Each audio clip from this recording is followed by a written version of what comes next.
Today Itch a Stitch have launched a new pattern. It's called the Antrim Dress and I'm going to review it. So let's get into it. So if you're a follower of my community post, then you will know I am an affiliate of Itch to Stitch. This has come about because they recently increased their size range up to a size 40, which is fantastic. It's the best size range that I've come across yet. When that happened, I immediately went and signed up for their affiliate program because I knew you guys would love content from their patterns. I've been getting questions for a long time about doing their patterns, but previously they only went up to a size 20, so that ruled me out and a lot of you too. But I am so pleased that they go up to a size 40 now. So this dress, the Antrim Dress, is the second pattern in that larger size range. They also have a jeans pattern, which I am going to do a video on soon. So all that to say, I will have affiliates down below for this pattern, so do click on them because your affiliate links support the channel at no extra cost to you. So once I signed up as an affiliate, I then contacted Kennis, the owner of Itch to Stitch, and expressed my interest in testing for her. By testing for her, that means I get to know about the patterns before they're released, and I can bring them to you on release date and give you all the information that you need. So Kennis did agree that I could test for her, and this is the first test. It's actually the first Itch to Stitch make that I've ever made. So let's talk a bit about the pattern. I'm going to put an image here. So as you can see, it is a jersey dress. It's got a faux wrap and then it goes into a waistband, and that's a ruched waistband. And then you've got a half circle skirt. So the waistband is empire length. So the top of the waistband comes just under the bust and the bottom of the waistband should hit you on the smallest part of your body. So sizing for this pattern goes up to a size 40, and I'm going to put the measurements on screen now so you can have a look if you wish, but all the details will be in the link down below. When you click the link, it'll take you to the website and you can look at all the details in detail, so to speak.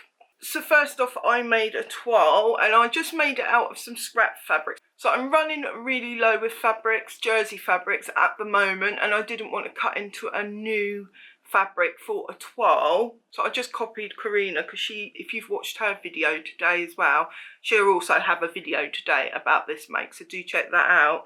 She also did a patchwork toile, and here's mine. So you might recognise the bodice fabric from my La Belladonna, and this fabric was left over from a laundry day tee that I did, and that saved me wasting fabric that I wanted to save for a make. So for my toile, I made a size 22 bust, graded out to a 28 waist, and then a 22 sleeve. It was a bit of an experiment because the girth of my arm actually fit a size 30 arm, but I was doing a 22 bodice, and if you're putting a 30 arm on a 22 bodice, it's a little bit complicated.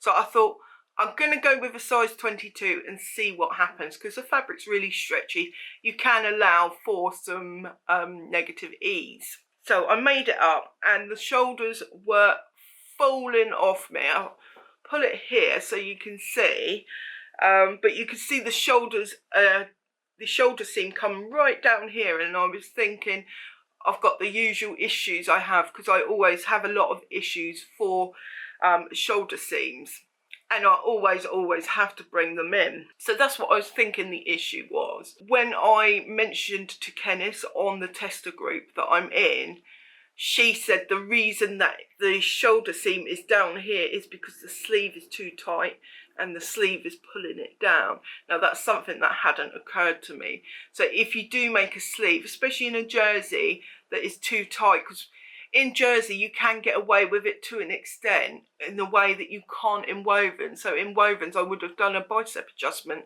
straight out of the park, but because it was jersey I thought I'd see if I could get away with it.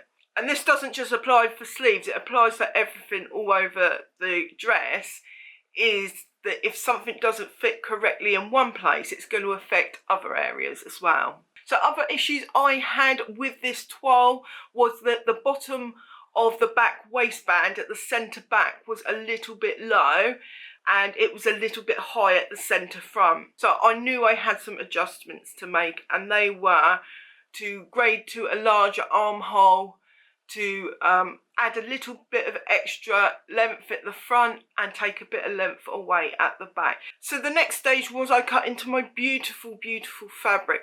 Now I only have a couple of fabrics left at the moment that I can really use. This one and the one that I'm wearing here. Because I've only got a few and I do need to do a shop for some jersey fabrics, but at the moment I've only got a couple, so I was quite nervous. Actually, Alicia over at Thoughtful Creativity did a video not so long ago, about a week ago, where she talked about why we're so scared to cut into our fabric.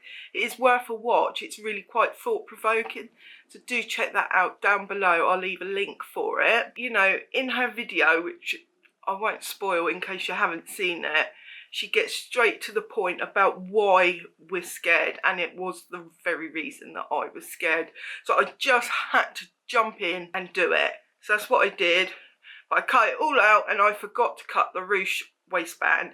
So I ended up cutting the ruche waistband on the cross grain. There's less stretch, hardly any stretch at all in the cross grain, and there is stretch that way. That would make my waistband and thus my skirt more secure by doing that, because it wouldn't stretch out so much.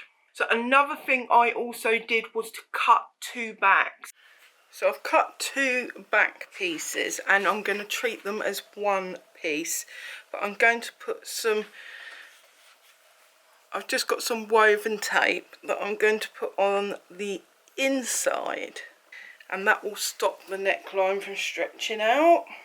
So I'm just going to sew across there and across there, just within the seam allowance, on a basting stitch. Then I'm going to do it all around the armholes, down the bottom as well. Now I've only doubled up on the back piece just to make it a bit more stable, but there's no gathers or darts or anything to worry about, so you can do that. So once that's done, I'm treating it as one piece. Now the reason I did this was that this fabric is quite thin. I don't know if you can see there. Can you see me through it? I can see you. But it's quite thin, and so in order that it doesn't stretch out or bag out, I cut two backs, and that makes it more secure. So along with the double waistband and the double back, it feels really quite substantial when I put it on. It just means it's going to last longer by doing that. So if you're cutting from a thinner fabric or more of a lightweight fabric, and you've got enough fabric to cut an extra back, then by all means do that, because that's what I did. And then I just treated the two backs as one. So I put them wrong sides together, then sewed a basting stitch around the outside of them, and then just treated them as one. So in the process of making this dress, you have to attach a band here, which I've got on the inside. Don't look too closely because I've messed that up. But basically what I did was I folded the band in half widthways and then attached it there and then serged it on. Now that was my first mistake. Although the pattern does say you can serge it, I would personally avoid doing that. The problem was that I folded it under and it was so bulky because of the serger seam. Okay, I'm going to let you have a look. You can see that it's not folded right on the edge. It's in like maybe 3/8 of an inch. If you're particular about how the inside of your dress looks, then you would want to avoid doing a serger. So I didn't get too much footage of how I put the thing together because I was making it in a rush, if I'm honest, and I needed to just get it done for the test. So I would basically treat it like bias binding. So cut your strip. You can cut it on the straight grain because this is jersey fabric, so it is stretchy already, so it doesn't need to be cut on the bias. But you just cut it on the straight grain, and then use your iron and iron the creases in that you would have with bias binding. That makes your life easier. If you're more advanced, you can just go ahead without doing that. Then you'll want to attach it using a sewing machine on one edge. Then you want to understitch it. Then you want to turn it under and edge stitch. Now in the instructions it does say to edge stitch, and I got a little bit confused because to me edge stitching was sewing a line of stitching close to the edge, which I would have assumed was on this edge. but it's actually not. It's on the outer edge of the bindings. But I guess the true understanding is that you sew it like 1/8, maybe 1/16 from the edge of it. But I was looking at the wrong edge. Do you know what I mean? And you might be able to see, but it keeps wrinkling here. And I don't know what's causing that. I think possibly when I cut it out, it wasn't cut straight. When I made my toile, I did cut a size 22 sleeves.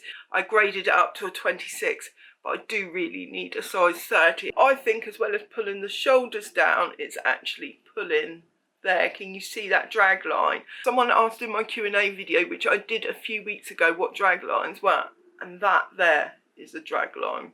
And that's just because I've cut my sleeve too short.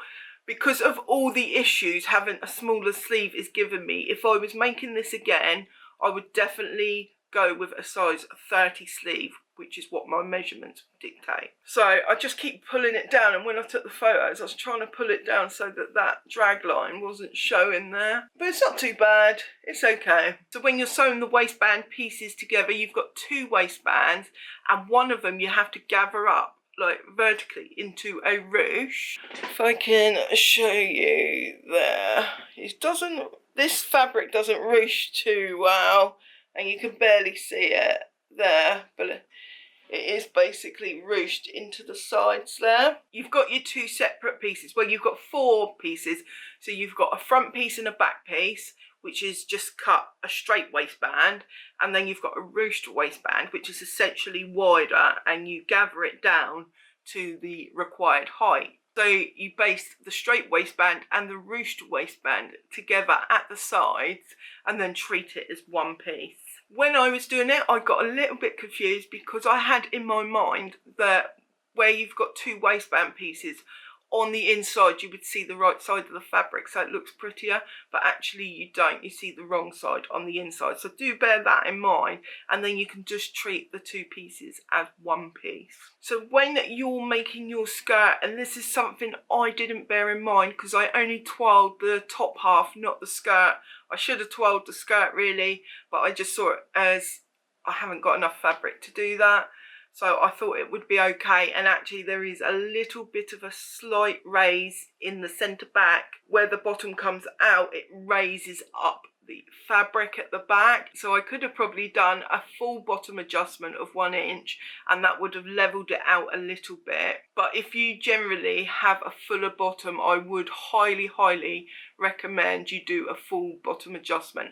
Now I showed how to do that in my Ravina skirt video, which I will link down below, so you can go and have a watch of that. To be honest, I thought this dress was going to be a lot harder to make than it actually was. When I looked at the line art, I looked at it and I thought this is going to be a really involved make, and I kind of took a gulp because, you know, I'm very busy and I thought it was going to take forever, but it doesn't. It's actually quite a quick make. I was really surprised by that. So if you look at it and think it's too involved for you, it's not. It's got quite a few steps, but once you've done them once, you could make this dress a million times and do it super quick. I absolutely love this dress. It is so comfortable. It fits so well. I'm so impressed with the actual drafting of this. As I say, it's the first time I've made itch to stitch, so I didn't really know what to expect. I've heard good things, but you never quite know, because when someone says that it's a really good pattern or really good drafting, they're basing that off their own body shape and how it fits to their body shape. So you never actually know, and I was so impressed. And actually the whole experience of doing a test with Kennis was absolutely fantastic. She is a complete professional. My biggest regret for making this pattern is that I haven't got more fabric to make more of these. I would have loved to have made a few different ones. So what would I have done differently if I made it again? When I shouldn't say if I'm going to make this, I'm definitely going to make this again. And when I make it, I will be using a size 30 sleeve, and I will grade it into the 22 bust, upper bust I should say. The side seam is sitting there, which is technically correct, because when I bend my arm you can feel a little bone in there, and I have to dig quite deep to find that bone, but you can find a bone, and that's where your seam line should be. So it is right on the position where should be. But I personally like it a little bit further in, and I think that if I go up to a size 30 on the sleeve, that will enable it to come in. Now, I didn't mention this earlier, but I did shave 1/4 of an inch off the arm thigh when I put the 26 sleeve on, and I do think that helped. Also, another thing is I have different shoulders. So this one down further than this one. So actually that's something to bear in mind, is that on this side, I'm a bit misaligned, I think. And so on this side, I need to like shave a little bit more off than I do on this side. So that is something I will bear in mind. So what can I say? What else would I do? So I'd take the sleeves in and I would lower this. I was debating whether I needed to lower this. I was advised by others just to keep it there. That's where it should be. But that is too high because it is on my underbust there. There is under my bust. It's probably about 1/2 an inch to 3/4 of an inch too high there. And also, inner part of my waist is here. I know Cashmerette did a blog post about where to put your waistband, and the higher the better. But I do like it on my actual inner part there. So I would probably bring that down maybe 1/2 an inch to 3/4 of an inch. And I would do that by extending the bodice. There is cut lines on the bodice.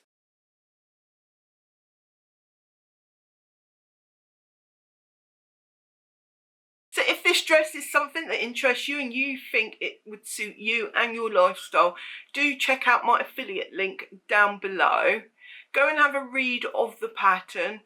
See if you really like it based on what I've said and what the pattern says. And if you purchase something, you will support my channel.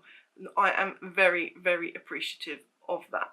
Just before I go, I want to say a huge thank you to all my Patreons. So as a part of my Patreon tiers, everyone in the Adeli tier and up gets a mention on my YouTube channel. So I'm going to put an image up now with everyone's names. Suffice to say, I am so, so grateful to have you on board. If you would be interested in my Patreon, do go and have a look. Link down below.